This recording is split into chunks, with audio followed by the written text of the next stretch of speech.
loves music and records, but hasn't been as fortunate as I have to go behind the curtain. I'm going to include some of the highlights of my incredible journey through the 5 decades in which I've been privileged to be making music professionally. Along the way, I'll offer insights into some of the things I've learned, things I've seen, and even some stories I just heard about during that time.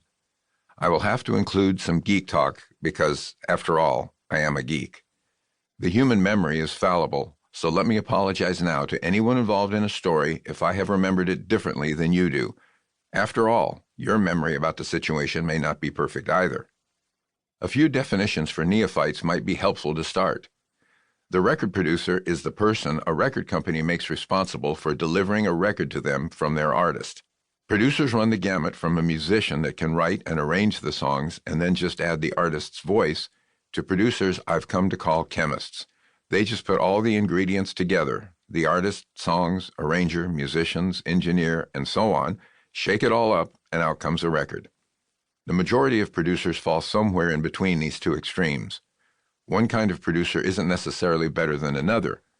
What matters most is that a certain producer is a good match for a particular artist. This relationship is often referred to as a marriage between the artist and the producer, and like a marriage between two people, a successful one is when they complement each other. The engineer is the person responsible for the sound of a record. Because of this, he actually gets to sit behind the recording console in the center, right between the speakers, in order to hear the best sound. His job starts with the recording of the musicians and singers, where he takes the music and the technology at hand and merges them to form the aural landscape the record will have. As a result, this job is a combination of art and science. In a recording session, the artist and musicians look to the producer for musical help or advice, and to the engineer for sonic help or advice. I've done a good deal of both jobs, and always looked at both as servants' roles, since both are there to serve the artist and their music. The final step in making a record is the mixdown. The mixing engineer takes all the various tracks of instruments and vocals and combines them to make the final record. He may or may not be the original recording engineer. He uses various tools to control the size, depth, frequencies, and power of the final record. This is my favorite aspect of engineering. All right, let's get started. Story time with Bill. Chapter 1. You'll Come Running Back. Every story has a beginning. I suppose I should begin by telling you a little bit about me and how I got started. I was born on the 4th of July, 1947, that's right, a firecracker baby, in Phoenix, Arizona, and spent the first 13 years of my life sweating there. My mother told me that the hospital I was born in had no air conditioning at the time. She also said my father, who was a medical doctor, was not allowed to come into her room for the delivery, but she was allowed to smoke cigarettes between contractions. Go figure. I grew up with an avid love of music. My father listened to classical music, and my mother loved to play the organ. I started trumpet lessons in grade school but found the embouchure too difficult and switched to saxophone. Like all kids starting out on sax, I drove my parents nutty making the sounds of a duck in heat.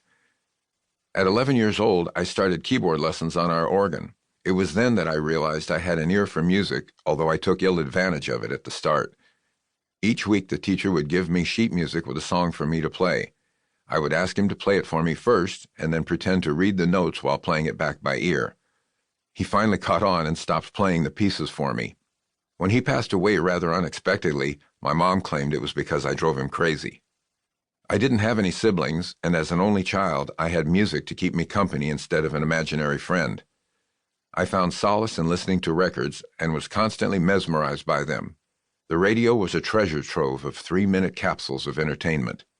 In those days, disc jockeys made their own playlists, so in a 3-hour program you could hear a wide variety of music, from rockabilly to blues to pop to jazz. My taste in music became equally expansive, from James Brown, Little Richard, Sam Cooke, and the doo-wop groups to Sinatra, Dean Martin, and of course, Elvis. My parents moved to San Francisco when I started 9th grade. It was then that I discovered high fidelity in recorded music and became an audiophile.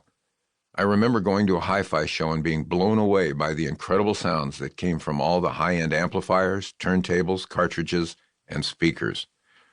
I nagged my parents into buying me my first real stereo and then spent every penny of my allowance buying records for the new system. I took note of the different sound qualities of various records. I remember how the